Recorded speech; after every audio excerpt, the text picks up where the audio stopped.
জল ছাড়া কিছুই কিন্তু এর কপালে জোটেনি। অর্থাৎ আমি এই গাছটার কথা বলছি। এটা হচ্ছে থাই অল টাইম আমের প্রজাতি। বিগত 10 বছর ধরে এই গাছটা আমার কাছে রয়েছে।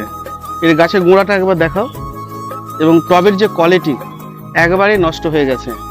তারপরেও এই গাছ কিন্তু আমাকে সারা বছর কিন্তু আম দিয়ে যাচ্ছে।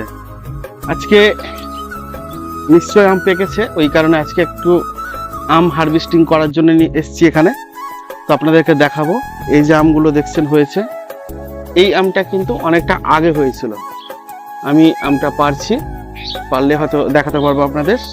আরও অনেক নতুন নতুন মুকুল ধরেছে আবার আম পাড়ার মানে আম তৈরি হওয়ার জন্য। অ্যাকচুয়ালি এটা থাই অল টাইম আম, সারা বছরই আমটা হয়। তো ঠিক আছে, আজকে আমি কিন্তু আমটা পারছি। এখানে দেখাও, একটু কাছে নিয়ে এসো ক্যামেরাটা। দেখছেন আমের কালার কত সুন্দর হয়েছে, মনে হচ্ছে থাই ব্যানানা আম। পারছি আমি, এটা অনেক দুধ থাকে আমে, বাপরে বাপ, বুঝতেই তো পারছেন। গায়ে পড়লেই একবারেই কিন্তু ঘা করে বসে থাকবে, এত দুধ কি বলবো। আর আমটা শুধু কালারটা দেখুন, মাশাআল্লাহ কত সুন্দর কালার। এখন অবধি কত দুধ পড়ছে দেখুন।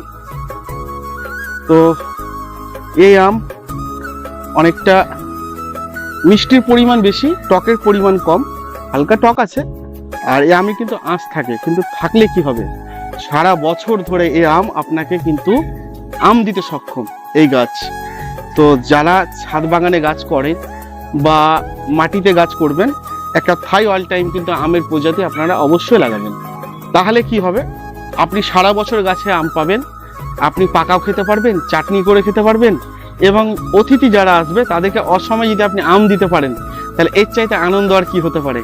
তো অবশ্যই সকলের জন্য দোয়া রইল। সবাই ভালো থাকুন, সুস্থ থাকুন। আসসালামু আলাইকুম।